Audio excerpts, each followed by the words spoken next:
Bom dia, sou o professor Matheus Amaral. Vamos iniciar nossos assuntos, que é muito importante, são os seres vivos, características gerais, são assuntos muito importantes, como eu falei, porque é o que está em convívio no nosso ambiente, é o que você está já acostumado a ver. Você sai na rua, vê uma árvore, você vê uma formiga passeando no chão. Então são coisas que estão ao nosso redor, que estão no nosso contato e que também fazemos parte disso. Então vamos estudar no capítulo 5, na página 68, essas características principais. Vamos lá. Inicialmente falando, nós somos formados por células. Nossos organismos estão presentes as células, vários tipos de células. Vamos estudar futuramente um pouco os tipos das células, quais são os tipos, quais são sua importância, a sua função. Porém, inicialmente, todo ser vivo ele é constituído de uma ou mais células, podendo ser eucarionte e procarionte. Os seres eucariontes são seres do reino animalia, são seres que têm um núcleo dentro da sua célula bem definido. Procariontes são as bactérias, outros seres que eles já têm uma formação celular mais diferenciada. Por exemplo, já tem um núcleo espesso no citoplasma. A gente vai entender um pouquinho melhor esse detalhe. É muito importante, como eu falei, o ser vivo ele é formado por célula, porém nós temos uma exceção que é o vírus. Muitos discutem atualmente, ele é aceito como ser vivo acelular, ele não é formado por uma célula, porém ele é constituído por ser vivo. Inclusive, atualmente nós estamos sofrendo uma consequência muito forte, por exemplo, o Covid-19, por ele ser presente em nosso dia a dia. Tivemos que mudar nossas rotinas, fazer novas rotinas, então acabou trazendo muito prejuízo para a nossa saúde. Mas é assim, são seres vivos que estão presentes no nosso universo. Tanto do menor ao maior, é muito importante a gente entender, estudar, principalmente para a gente manter essa interação entre eles. Por exemplo, nosso organismo é cheio de bactérias, nossa pele, no nosso intestino. Tem bactérias que são benéficas, tem bactérias que já são maléficas, já trazem prejuízo para a nossa saúde. Por isso que é importante tomar um banho, por isso que é importante escovar os dentes. Então, essa relação entre seres vivos, elas são muito importantes. Por quê?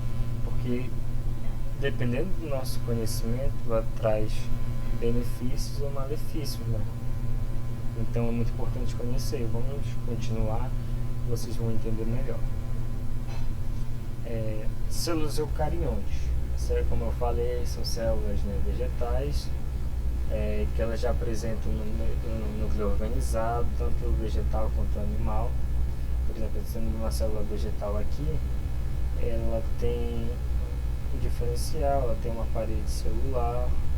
Além disso, ela apresenta cloroplastos, que são organelas especializadas para manter o funcionamento necessário para ela. Aqui já temos um núcleo bem organizadinho, você dá para verificar que o material genético dela no núcleo ele não é espécie no citoplasma. Aqui na célula animal, olha a diferença. A célula animal, você já não tem uma parede celular, apenas uma membrana. Essa membrana plasmática, que dela temos o citoplasma, o núcleo mais organizado, organelas. Então é muito importante a gente entender um pouquinho dessa organização. A procarionte, diferente dela, que é das bactérias, elas não apresentam um núcleo organizado. Você tem aqui um núcleo, ele já é espesso no citoplasma. Você verifica que ele é bem diferente do nosso que nós já costumamos analisar, né, que é a nossa células eucariontes. Vamos olhar aqui uma diferença maior. Olha aqui, ó. Uma célula procarionte, ela tem uma estrutura flagelada, que são os flagelos que ocorrem, que eles estão presentes nela, uma parede celular. Depois da parede celular nós temos a membrana plasmática. A célula cariótica não tem, olha, a célula cariótica só tem uma membrana plasmática. Aqui nós temos um núcleo mais organizado. Então são características que definem, né, e muita gente já estudou ao longo do tempo, que são informações importantes para a gente compreender como é que funcionam esses seres vivos. A célula, então, ela tem uma composição química: água, sais minerais e compostos orgânicos. As águas e sais minerais são, a gente costuma, né, que é na verdade conceituado como compostos inorgânicos, que estão presentes na célula. Já os orgânicos são carboidratos, lipídios, proteínas, vitaminas e ácidos nucleicos. Então, é essa a composição química presente na célula. Quando eu perguntar quais são os componentes orgânicos presentes na célula, vocês vão dizer carboidratos, lipídios, proteínas, vitaminas e ácidos nucleicos, ok? Então é importante vocês entenderem esses pequenos detalhes, porque é de fato muito importante para a gente entender o funcionamento da célula. Vamos passar adiante. Como eu falei um pouquinho sobre, eu já dei uma breve explicação sobre a organização celular, que nós temos a membrana plasmática, né, que ela faz esse transporte do que entra e sai da célula, ela faz essa seleção, ela também protege a célula como um revestimento. Imagine se ela não tivesse essa membrana. O citoplasma ele é meio gelatinoso. Sendo meio gelatinoso, se não tivesse uma membrana plasmática, iria tudo, digamos, ia se espalhar, né, ao longo do ambiente. O citoplasma, como eu falei, é gelatinoso, tem as organelas, que tem muita importância também para a célula. Nela está presente os ribossomos, no citoplasma está presente ribossomo, o plexo de Golgi. Então cada uma dessas organelas tem muita importância. Por exemplo, o ribossomo ocorre a síntese proteica, que vai participar depois da transcrição do DNA, do RNA. Então todas essas informações são muito importantes vocês entenderem, que futuramente a gente vai estar um pouquinho mais detalhado.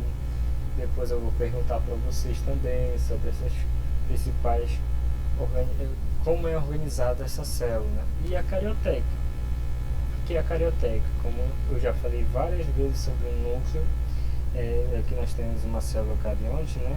Temos aqui a carioteca. Olha, a carioteca é essa região aqui. Ela tem um núcleo mais organizado. A procarioteca não, é onde está o núcleo, mas ele é expresso no citoplasma, ok? Na célula também ocorre o chamado metabolismo. No nosso organismo ocorrem reações químicas que são importantes para o funcionamento da célula. Ganho de energia, precisamos, né, por isso que a gente se alimenta, porque vamos quebrar. Há uma quebra das moléculas para nutrição. Então tudo isso ocorre dentro da gente, né, dentro das células. Então é muito importante a gente entender. Por exemplo, para ganhar energia ocorre a respiração celular, ocorre essa respiração, a transformação da energia para manter o funcionamento da célula. Aqui nós temos o anabolismo. Existem dois tipos de metabolismo: anabolismo e catabolismo. Como eu falei, anabolismo é quando você pega, por exemplo, tem uma imagem aqui, são moléculas simples que através de uma energia, né, uma transformação, ela acaba tendo, deixa eu mostrar para vocês, acaba tendo uma molécula mais completa, que é necessário para a célula, dependendo, né, da necessidade, ou vai ocorrer anabolismo ou catabolismo. O catabolismo já é diferente, tem uma molécula maior que vai ser quebrada para gerar moléculas simples, para haver digamos, a a nutrição, para ocorrer também a digestão de nutrientes para a célula. Ok? Vamos passar. Mais uma característica muito importante dos seres vivos é a reprodução. Na reprodução, nós temos dois tipos. Ocorre a reprodução sexuada. A reprodução sexuada ela é muito importante porque ocorre variação de material genético. E essa variação, nós temos uma alteração gênica. Acaba tendo essa alteração do material genético, as informações são passadas para os descendentes e assim por diante. A reprodução sexuada não. Por exemplo, não temos uma variação, são cópias exatas. Ou seja, por exemplo, os humanos, eu tenho um homem moreno e uma mulher branca. Aí se eles, por exemplo, ocorrer a reprodução sexual entre eles, podemos ter uma mistura entre as cores. Então, isso é a mistura entre a tonalidade. Isso ocorre a uma variação do material genético, entendeu? Já a reprodução sexuada não, que ocorre em várias bactérias, em vários protozoários, é a formação de cópias exatas.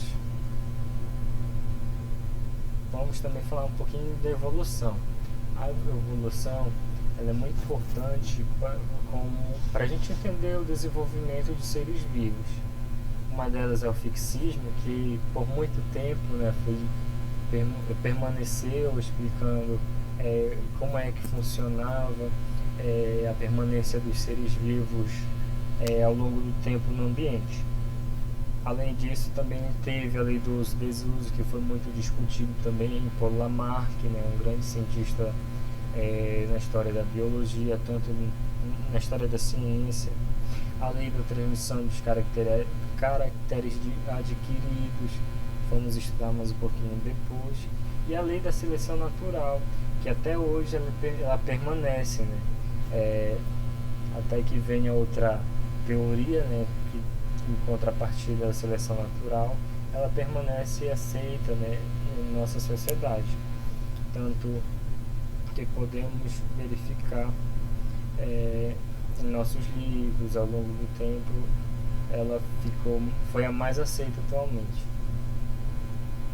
O fixismo. O que era o fixismo? O fixismo era a permanência inalterada das espécies ao longo das gerações. Ou seja, eu tinha uma determinada espécie que ao longo do tempo ela permanecia normal, com as mesmas características, mesmos tamanhos. Então não ocorria uma mudança ao longo do tempo. Por exemplo, aqui nós temos essas três borboletas. Temos essa borboleta preta e branca. Ao longo do tempo ela continua a mesma, dá para verificar. Essa marronzinha também, essa laranja também. Então o fixismo ele defendia isso. Todas as espécies que ao longo do tempo passavam, ela não sofria alteração. Era sempre a mesma características. Depois surgiu o que? A lei do uso e desuso. Em contrapartida dela, não, as espécies mudam. Vão mudar sim. Como? Aí tinha que explicar. A lei do uso e desuso dizia que os órgãos mais utilizados eram mais desenvolvidos e os utilizados eram atrofiados. Como eu posso explicar aqui para vocês? Essa teoria foi muito defendida por Lamarck. Lamarck dizia, digamos, tinha uma girafa aqui, que elas têm um pescoço comprido, né? Então ele dizia que tinha uma girafa pequena que ela se esforçava mesmo para se alimentar das copas altas assim das árvores que precisavam alcançar para se alimentar, né? Porém, conforme o tempo elas foram esticando e forçavam e esticavam o pescoço, forçavam e esticavam o pescoço até que elas conseguiam se alimentar. Ele dizia, portanto, elas utilizarem, né, esse movimento e acabava deixando o pescoço mais comprido. Diferente, é assim mesmo, né, se nós tivermos um órgão que ele não é utilizado. Ele dizia, se não utilizar um órgão, ele é atrofiado e não teria muita função. Depois disso, ele disse que a lei da transmissão dos caracteres adquiridos era a modificação que uma espécie sofria, ela era transmitida aos descendentes. Por exemplo, aqui, vou usar o mesmo, essas espécies de girafas com pescoço curto, conforme o uso do pescoço, né, iria aumentar o pescoço. Aí, conforme eles tivessem um pescoço grande, eles iam ter descendentes com pescoço grande, ou seja, se utilizavam mais o pescoço para conseguir os alimentos, né, mais altos, aí ia aumentar o pescoço e eles iam ficar com o pescoço comprido. Aí iam ter filhos de pescoço comprido. Era isso que ele dizia, que essas modificações que eram adquiridas, elas eram transmitidas para as gerações futuras. Depois disso, veio a lei da seleção natural. É a lei que é atualmente aceita, que ajudou muito a explicar como funcionou a permanência, né, das espécies em nosso ambiente. O que ela dizia? Que prevalecia os caracteres adaptáveis ao ambiente. Ou seja, como é que eu sou adaptado ao ambiente? Digamos que eu estou num ambiente quente demais. Se eu tivesse bastante pelo, igual os ursos, por exemplo, eu ia ficar aquecido, né? Aí aquele frio não ia. Digamos que eu tenho um ambiente quente. Se eu tivesse bastante pelo, como os ursos, aquilo ia acabar trazendo prejuízo para mim, porque eu ia ficar com mais calor ia dar ruim para a saúde, né? Ia trazer outros problemas para a saúde. Então era isso que ele dizia. Digamos que um ambiente quente, que não tivesse mais pelo, então um animal que estaria mais adaptável às condições do ambiente, ele prevalecia. E realmente foi o que foi discutido. Digamos aqui, ó, temos esses exemplos, 3 girafas. Os exemplos são as girafas, né? Foi muito utilizado. Temos aqui 3 tamanhos de girafas. Uma maiorzinha, pescoço mais comprido, uma média e uma bem pequena, quase não tem pescoço. Aqui nós temos uma árvore grande, que ao longo do tempo, como essa pequena não conseguiu se alimentar dessa árvore, ela foi extinta, ela morreu. Então, isso que dizia, como ela não tinha essa característica de conseguir o alimento mais alto, por ser somente árvores altas no ambiente, né? Então ela acabava não se alimentando, assim ela acabava sendo extinta. Então isso é muito discutido, né, na seleção natural, que essas informações são muito importantes. Se eu tinha uma característica que eu conseguia atingir os meus objetivos, como alimentação, proteção, se eu era mais forte no ambiente do que o outro, eu ia permanecer no ambiente. Por exemplo, aqui, o leão. O leão é um animal muito forte, o rei da selva, né? Porque ele é selvagem, ele é veloz, então ele tem presas grandes e isso acaba facilitando na hora dele ele conseguir o alimento, e isso acaba fazendo com que ele prevaleça no ambiente, diferente de outros animais, outros animais eles já são mais fracos, acabam morrendo, né? É uma seleção natural, né? Por causa do ambiente, acaba alterando a sua permanência no ambiente. A hereditariedade. A hereditariedade é muito importante para a gente entender como é que funciona essa permanência, né? Quando o indivíduo, ao se reproduzir, transmite um código contendo material genético. Aqui que ocorre essa transferência, né, das principais características, das principais possibilidades, né, das espécies permanecerem no ambiente. Olha aqui o exemplo. Tem um homem loiro, né, e uma mulher cabelo castanho. Aqui, eles têm características bem distintas um do outro, mas ao se reproduzir eles vão gerar eles podem gerar outros descendentes, porém diferentes. Pode gerar um menino lourinho ou uma menina loira, ou um menino mais moreno, cabelo castanho, e o cabelo castanho, uma menina cabelo castanho também. Ou seja, essas informações dos pais poderiam passar para os filhos. Mas assim que ocorre, quando o indivíduo ele se reproduz, transmite esses códigos contendo esse material genético, tá? Então são essas informações muito importantes dos seres vivos, tanto a organização celular, a estrutura, né, a organização celular da célula, nós somos formados por células. Então são informações que são importantes para todos nós entender o funcionamento do ambiente, como é que ocorre, como é que funciona a reprodução, como ocorreu a permanência dos seres vivos em um ambiente. Eu quero que vocês estudem um pouquinho. Se tiver dúvida ainda durante essa aula, quero que vocês me chamem. Pode chamar, pode perguntar: professor, não entendi isso, vou te explicar.